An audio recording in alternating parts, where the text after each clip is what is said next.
I'm Mark Cornelison. I'm the university photographer here at UK. I started taking pictures in high school. Didn't know what I was doing. You know, I grabbed my brother's camera, took it to a high school basketball game, shot a picture of the scoreboard. Back then you had to wait 2 weeks to get your film developed. There was no 1 hour photo. And I remember opening up that thing and seeing this picture of the scoreboard, and I was just like, whoa. So my mom helped me buy my first camera, and I went to school and joined the yearbook staff, shot football games, all this stuff completely under-equipped, not realizing, you know, that I didn't know what I was doing, but I was out there doing it. So when I got to EKU, there was a photo class, and I was like, I'm going to take a photo class. So jumped right into it, loved it. My teacher's name was Carol Hale. He was an amazing dude and very supportive of everything. Second year photo class, we used this kind of camera. Not this lens, but this kind of camera. So I'm like really getting into it, shooting a bunch. And, you know, then I got more and more into photojournalism. So that camera kind of took a back seat. And it wasn't until I got out of college and started working at the Herald Leader that I brought it back into play.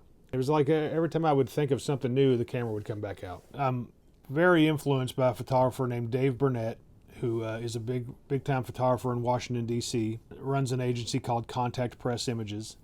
I think I was looking through a Photo District News magazine or something, and I saw somebody standing with this kind of camera, and I thought, well, what's he doing? So I started looking at the pictures, and he was shooting all this action and stuff. He had taken it to the 2012 Olympics.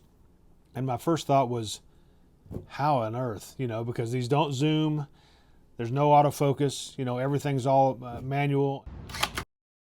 I just loved his approach of being able to do something totally different, and it's not tight, it's not necessarily tack sharp, you know, there's little issues here and there with it, but it was just really got me. So I was like, what is this lens and where can I find one?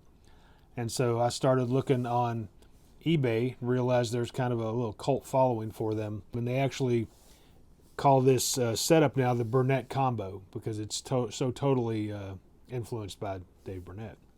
Facebook now has a group, photo group for people who shoot with this kind of Burnett combo. So I would start putting pictures on there, and I think the first one I put was a UK football player that I'd shot at Photo Day, Lynn Bowden actually, and one of the first likes I got was from Dave Burnett, and it said, "This is what this camera was made for." So you know, I felt like I won. This camera in particular is a different version. It's called a speed graphic. It was made in the 40s. I believe this one in particular was around 1943. Cameras are so good today. You can really, I mean, that you can shoot things without really even knowing what you're doing, and to have to go back and use the light meter and think about all these different problems. Part of the thing I love about the camera too is I like to shoot everything, and I like to be able to see the border of the frame in all of my pictures. And the reason for that is I want people to know that I shot it that way. I think it sounds silly, but I think in a way there might be a little bit of DSLR burnout. You know, photographers today can shoot a picture on their camera, look at the back, see that they got it, but not really necessarily know how they got it. Because, you know, especially if you have your camera on automatic or a program or something like that.